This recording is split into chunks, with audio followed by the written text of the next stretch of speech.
Let's go back. Boundary error. Let's check where. If you get a boundary error, such as this one, guys, you can easily fix or match it. Okay? So this one, this neighbor, tagged it as an agriculture. So just to save the time, you can match the neighbor. Just cut and make it as a forest. Then Control T just to check if there's still a topo error. If there's none, submit your task. Clear, guys? Clear, sir. Okay, next. So we're handling impervious land cover, but it's tagged as regular land cover project training. So for downloads. Okay.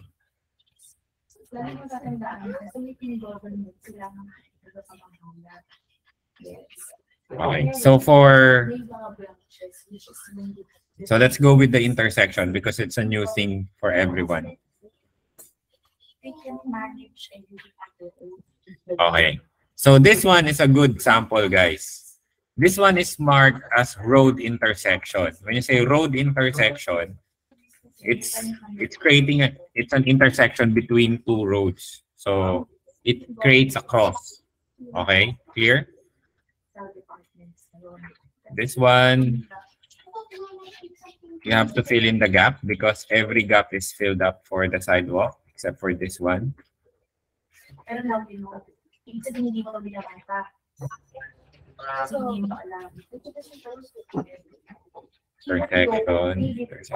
Okay.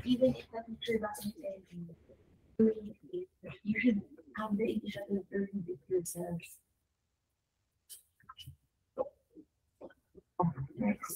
So this is the function of road intersection, guys. Understand? For sidewalk, if there's two sidewalks also intersecting, this one. So you have to create, so let me draw a sidewalk first. So this is just an example, okay? So if there are sidewalks intersecting, you don't do it this way. Okay?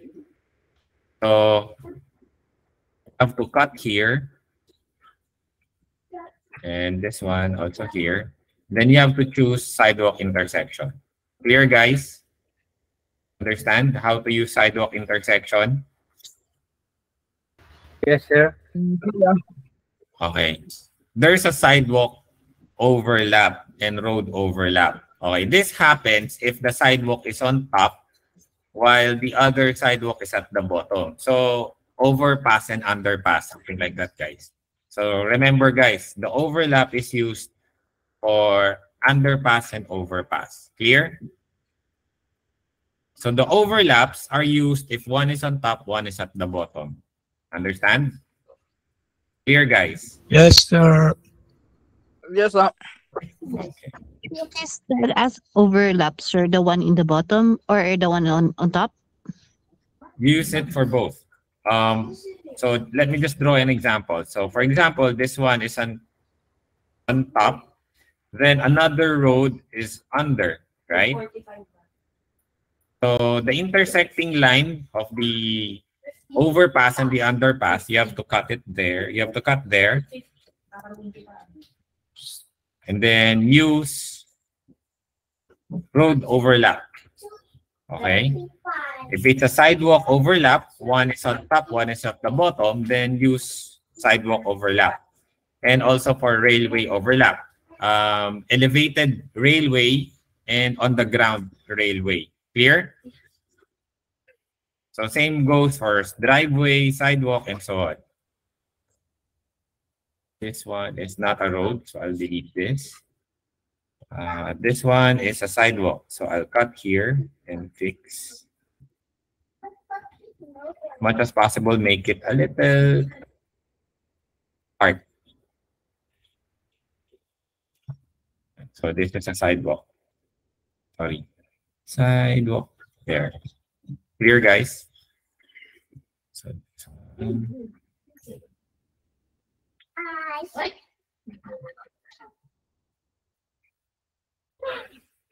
Okay, how do you capture a driveway and a sidewalk at the same time, guys? They're not intersecting, but this is a driveway. What's this? Long driveway. Okay, this is wrong. This is a parking area, so I don't think there's a long driveway there. And this is not the driveway. Okay, so this is the actual driveway. So this is how you do it. Press F3.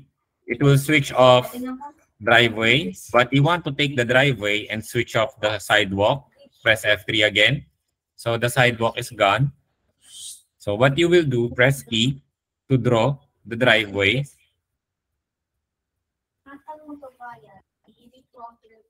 Okay. Then press F3 again.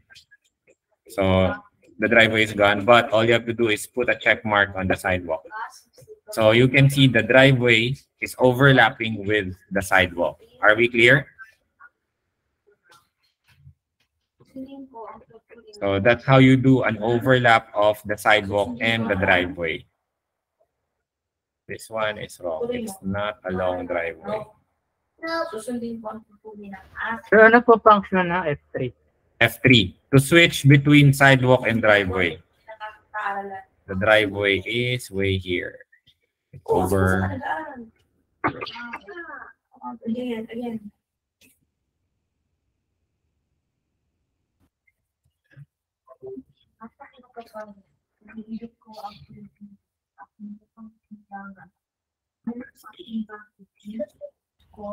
Sir, paano yung mag-overlap yung parking at saka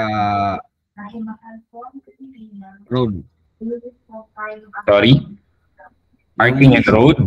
Opo. You cannot... okay. There's another thing for that. Okay. If you go to the training material for parking,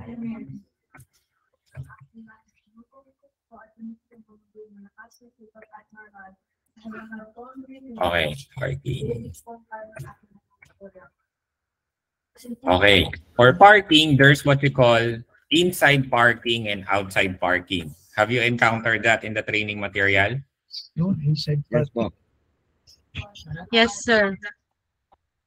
Or the one who asked the question, did you encounter that? Opo.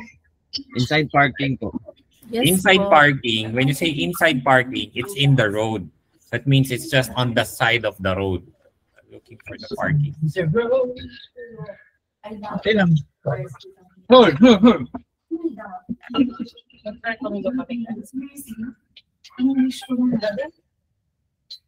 That is. Kulang nga siya ang pagkaradan. Sir, can you clarify that again? So, Magana ang dinadala niya eh. Dati ang dinadala niya, kala may lagi may kargang tao na. Kahit wala na. sir, pa-clarify lang po ulit. So, if it's an inside parking, it's on the side of the road. It's not outside parking. I think I interchanged the meaning of those two categories. So if it's a big parking, that's categorized as parking only. Like it's a commercialized parking, it's only categorized as parking only.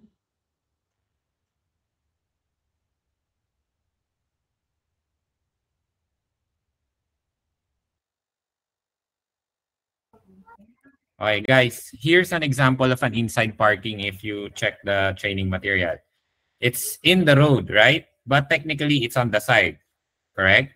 Before the sidewalk. So it's not taking over the sidewalk. Clear?